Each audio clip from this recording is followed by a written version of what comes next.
So I just had a quick thought. Like, maybe the reason your kingdom marriage, maybe the reason your kingdom spouse has not showed up or appeared right now is because maybe all the trauma between you two like would make you guys suck even more. Like, that's not really what I want to say, but like, I think the reality is you've never seen a healthy relationship, and so how can you point out what a healthy relationship will be like with a kingdom spouse? You'll still have the same habits, recurring generational curses and stuff like that that never been pointed out to you before because you didn't do the work. And I know I've heard people say that you have to do the work. You have to do the work.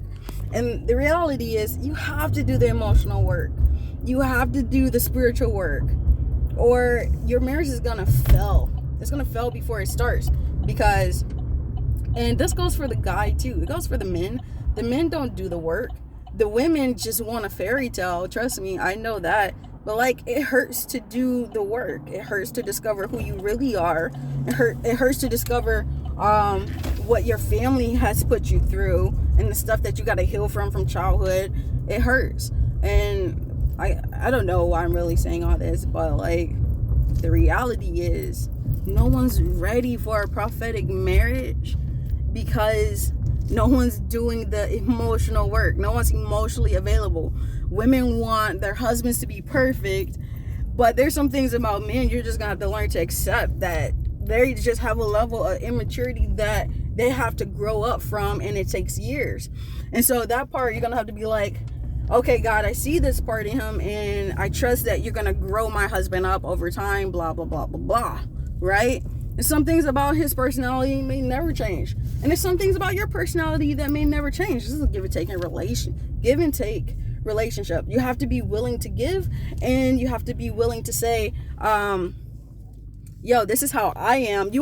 Okay, here's the thing. You want the guy to be like, no. You want to be like, here, James, this is how I am as a female. And then you want James to be like, okay, fine, I'll accept that. And then you want James to be like, okay, I'll change everything for you, Matilda. I'll change everything for you. But God is like, you both need to change, and you both need to make some adjustments, and you both need to take some time to just accept each other for who God is making you into. But also some things about you that might never change. Like, if you like long hair, let's say forever you'll like having long hair. That's just a part of you that may never change. And let's say your husband likes short hair, and you're like, I'm never gonna cut my hair. But it's just like, that's a personality thing. That's a characteristic it's something so small that could literally jack up your marriage, because he'll always have like this perspective in his head. But you guys have to be like, you know what, this is just something about her that never changed. There's something about him that, you know, he's just gonna have to accept about me. And it's just like, you just have to go back and forth. It's like a ping pong match, trying to figure out, okay, give and take. I'll accept this about her, she'll accept this about me, and then this part we agree that we're gonna work on to change. And some things are just not worth it in the relationship to fight over. Like, if you want to be together for 50 plus years, there's just some things you got to be like, God, just remove my desire to fight with him about this. Just help me accept this part about him. If this is your will, and if this is who you created him to be, okay, cool. Okay, the whole video games, like, if he likes playing video games, if that's just something that he likes and it helps him de-stress, or there's something like deep behind why he likes video games, like the stories arouse his creativity or whatever. Also, it depends on what type if it's like violent video games, obviously that's an issue, murder, blah blah blah. But like, if there's something like really deep behind it that he's passionate about, that God gave him, then that's something you're gonna have to sit up there and be like, God, give me wisdom about this situation. But we as women, we don't like when dudes play a ton of video games because we feel like we're being neglected. But guys don't understand that because women don't express that. And so guys are like, all women nag about video games, blah, blah, blah, blah, blah. You actually got to have that conversation and like break it down. There's something deeper than women just don't like dudes playing video games because we think it's childish, which I agree to some level. It is childish. There's a time to play video games and there's a time to do man things, right?